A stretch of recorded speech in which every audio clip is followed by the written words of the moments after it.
I 60 anni di carriera di Nancy Gann, voce dell'espressionismo astratto americano, sono stati celebrati con una mostra a Palazzo Ferrofini, sede del Consiglio regionale.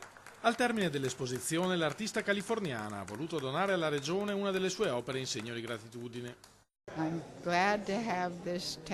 Sono felice che questo arazzo sia per voi e rimanga a Venezia.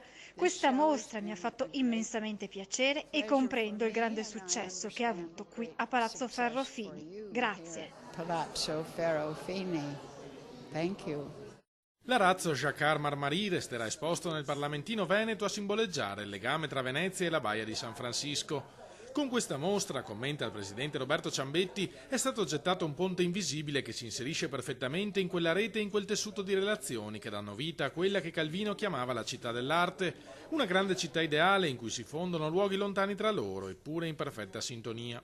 Con questa mostra Palazzo Ferrofini si è inserito nel dibattito dell'arte contemporanea e nell'espressionismo statunitense. Abbiamo avuto tantissimi visitatori, un successo per un pubblico anche molto qualificato e molto specializzato. Soprattutto oggi aver avuto in dono da parte di Nancy Gann questo arazzo alle mie spalle che lascerà per sempre appunto il segno di questa mostra nel Consiglio del Veneto è una cosa secondo me dal punto di vista culturale di una valenza incredibile.